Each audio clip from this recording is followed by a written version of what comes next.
अस्सलाम वालेकुम। आज एंडोक्राइनोलॉजी एंडोक्राइन फिजियोलॉजी शुरू करें। इसमें आप BRS में देखें तो सबसे पहले ओवरव्यू ऑफ हार्मोन बताया गया है, जिसमें हार्मोन सिंथेसिस के बारे में बताया गया है। ये जो पेज है आप सिर्फ रीड कर लें, ठीक है। इसमें हार्मोन सिंथेसिस के बारे में बताया गया है और प्रोटीन कैसे बनते हैं, स्टीरॉयड और अमाइन, एक छोटा सा ओवरव्यू दिया हुआ है, ठीक है। जो इम्पोर्टेंट है वो इसमें रेगुलेशन की बात की हुई है। रेगुलेशन ऑफ हार्मोन सिक्रीशन दो तरह की होती है, ठीक है। रेगुलेशन जो होती है वो दो तरह की होती है।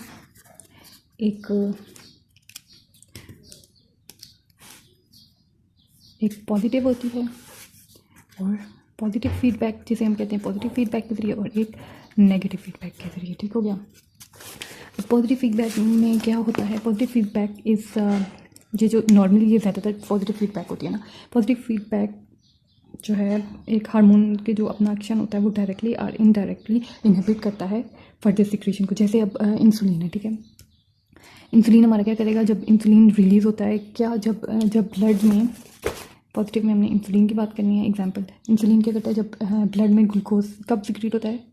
पेनक्रियाज से। जब ब्लड जो ग्लूकोज लेवल जो है वो राइज़ करता है, जब ग्लूकोज लेवल राइज़ करता है ब्लड का तो इंसुलिन रिलीज़ होगा। इंसुलिन क्या करेगा, वो अपटेक को ज़्यादा कर देगा ग्लूकोज की।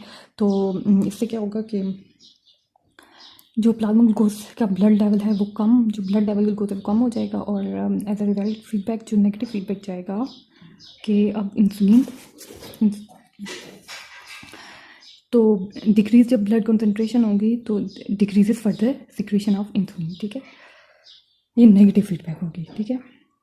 और दूसरा ये है कि जो पैराथायराइड हार्मोन है, पैराथायराइड हार्मोन ये है कि जब पैराथायराइड हार्मोन तब रिलीज़ होता है जब सीरम कॉन्सेंट्रेशन डिक्रीज़ होता है। जब सीरम कॉन्सेंट्रेशन डिक्रीज़ होगा तो पैराथायराइड हार्मोन, ठीक है, रिलीज़ होगा। पैराथायराइड हार्मोन रिलीज़ होगा तो वो क्या करेगा, पैराथायराइड हार्मोन रिलीज़ होगा तो वो कैल्शियम की रिब्जॉर्प्शन करेगा किडनी इंटेस्टाइन से, और एज अ रिजल्ट जो है वो कैल्शियम कॉन्सेंट्रेशन ज़्यादा हो जाएगी। जब कैल्शियम कॉन्सेंट्रेशन ज़्यादा होगी तो एज अ फीडबैक क्या होगा, पैराथायराइड हार्मोन सिक्रीशन डिक्रीज़ हो गई है। और पॉजिटिव फीडबैक क्या होता है, ठीक है। पॉजिटिव फीडबैक में मतलब एक चीज़ ज़्यादा हो रही है तो दूसरी चीज़ फर्दर इंक्रीज हो गई, एक विस्कस साइकिल सा बन जाता है। जैसे डायरेक्टली और इनडायरेक्टली जो हार्मोन है वो मोर सिक्रेशन काज कर देते हैं। जैसे एक ल्यूटिनाइजिंग हार्मोन का जो सर्ज होता है, surge of luteinizing hormone, surge of luteinizing hormone, ठीक है। Surge of luteinizing hormone that occur just before evolution is as a result of positive feedback, ठीक है। पॉजिटिव फीडबैक ऑफ एस्ट्रोजन और the interior pituitary on the interior pituitary, ठीक है। जैसे luteinizing hormone ज़्यादा होता है तो पॉजिटिव फीडबैक, जब मतलब एस्ट्रोजन ज़्यादा होते हैं तो ल्यूटिनाइजिंग हार्मोन को स्टिमुलेट करते हैं। वो जब ज़्यादा होंगे तो एक ल्यूटिनाइजिंग हार्मोन सर्ज जो बनता है एवोल्यूशन जिससे होगी, ठीक है।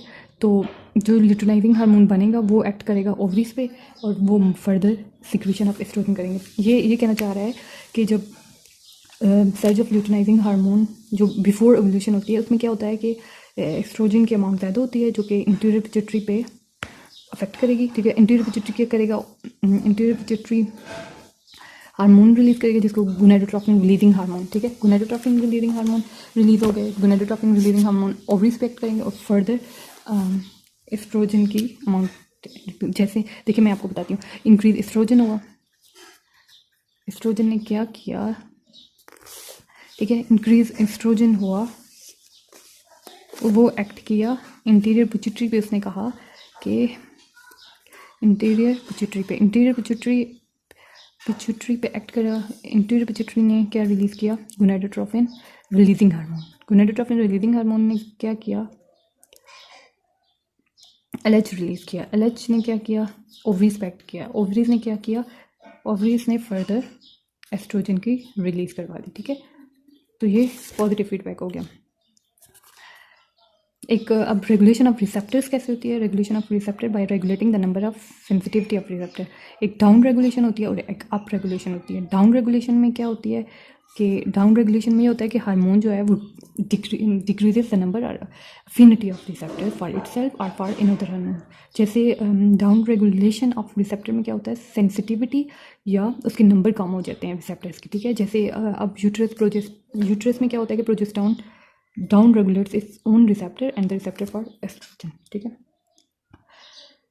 और जो अप रेगुलेशन है, अप रेगुलेशन में हार्मोन क्या करता है, इसकी एफिनिटी रिसेप्टर के लिए ज़्यादा हो जाती है या इसके नंबर ज़्यादा हो जाते हैं। जैसे अब इन द ओवरी में क्या होता है कि एस्ट्रोजन क्या करता है, up regulate its own number and the receptor per LH. जैसे ओव्यूलेशन से पहले क्या होता है कि एस्ट्रोजन के जो रिसेप्टर्स हैं इन्फिनिटी, उनके लिए जो इन्फिनिटी या नंबर जो होते हैं वो एस्ट्रोजन के लिए इंक्रीज़ होते हैं तो फिर ये लुटिनाइजिंग हार्मोन सर्च जो होता है और जिसकी वजह से ओवुलेशन होती है वो हो गया। ये सिर्फ आपने एक दफ़ा रीड कर देना। इसके बाद जो है वो cell mechanism and second messenger आ गया। ठीक है, सेल मैकेनिज्म। इसमें पहले उसने किसकी बात की हुई है, जी प्रोटीन की, जी प्रोटीन। ठीक है, जी प्रोटीन की बात की हुई है। अब हमारा जी प्रोटीन्स क्या हैं, जी प्रोटीन्स जो हैं वो जीटीपी बाइंडिंग प्रोटीन है। ठीक है, ये GTP binding proteins, okay, GTP binding proteins हैं। अब ये क्या करते हैं, देखिए अब हार्मोन आपको मैं बुक से बता देती हूँ। अब जीटीपी बाइंडिंग प्रोटीन्स है, ठीक है, जो क्या करते हैं, जब एक मेम्ब्रेन पे रिसेप्टर होते हैं, रिसेप्टर के साथ ये अटैच होते हैं। ठीक है, मेम्ब्रेन बाइंडिंग प्रोटीन्स। तो जब ऐसा होता है ना कि ये जो जीटीपी बाइंडिंग प्रोटीन है या जी प्रोटीन, ये हार्मोन को एडजेसेंट इफेक्टर मॉलिक्यूल्स के साथ जोड़ते हैं। जैसे अब फॉर एग्जांपल ये हमारी मेम्ब्रेन है, मेरी ड्राइंग गंदी है तो गुजारा करना है। ये रिसेप्टर्स हो गए, ठीक है, ये रिसेप्टर्स है। इधर हमारा जीटीपी प्रोटीन अटैच है। ठीक है, ये जी प्रोटीन अटैच हो गया, ये जी प्रोटीन इसके साथ अटैच है। और जब फॉर एग्जांपल इधर हार्मोन आया, हार्मोन ने इधर अटैच रिसेप्टर के साथ अटैच हो, तो जीटीपी प्रोटीन जो हैं वो एक्टिवेट हो गए। जीटीपी प्रोटीन क्या करेंगे, ये जो फर्दर अफेक्टर हैं, जो अफेक्टेड मॉलिक्यूल्स हैं, उनको एक्टिवेट करेंगे और बाकी जो काम होगा वो करेंगे। ठीक है, जी प्रोटीन जो हैं वो for example G proteins adenylate cyclase को एक्टिवेट कर देंगे। ये affected molecule adenylate cyclase, for example ये जी प्रोटीन इसको एक्टिवेट किया इन्होंने। ठीक है, इसको एक्टिवेट किया तो हमारे पास जो एटीपी था वो साइक्लिक एएमपी में कन्वर्ट हो गया। जो साइक्लिक एएमपी है वो as a second messenger act करता है। तो ये मैं आपको आगे बताती हूँ, लेकिन पहले आप फिलहाल ये समझ लें कि जी प्रोटीन जो है वो जीटीपी बाइंडिंग प्रोटीन होता है। जब हार्मोन इसके साथ अटैच होता है रिसेप्टर के साथ, तो ये एक्टिवेट हो जाता है। और एक्टिवेट कैसे होता है कि ये जो जीटीपी प्रोटीन है, इसके ये जो जी प्रोटीन है इसके 3 सब यूनिट हैं। ठीक है, अल्फ़ा, बीटा एंड गैमा। ठीक है, alpha beta gamma subunit. जो अल्फ़ा सब यूनिट है ना, ये इम्पॉर्टेंट है।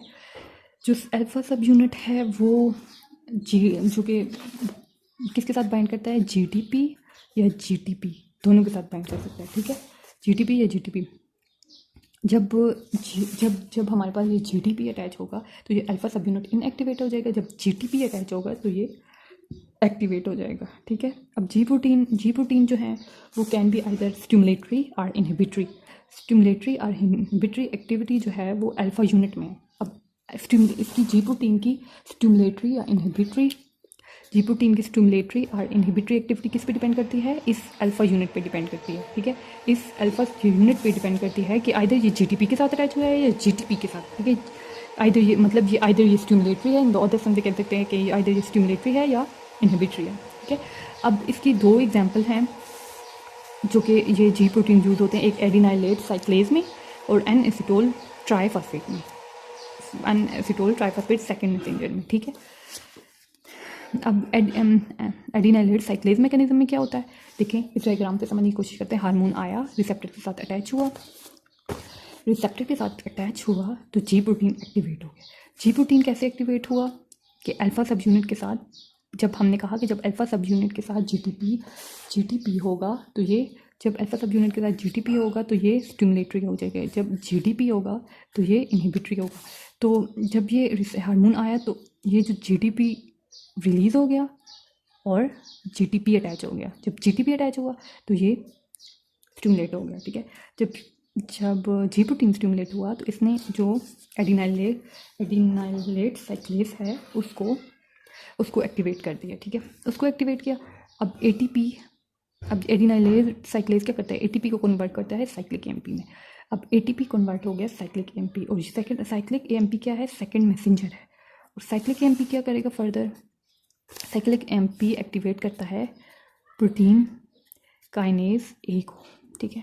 प्रोटीन काइनेज A क्या करेगा, जब ये एक्टिवेट होगा तो ये फॉस्फोराइलेट्स प्रोटीन, जो प्रोटीन है उनको फॉस्फोराइलेशन उनकी कर देगा, ठीक है।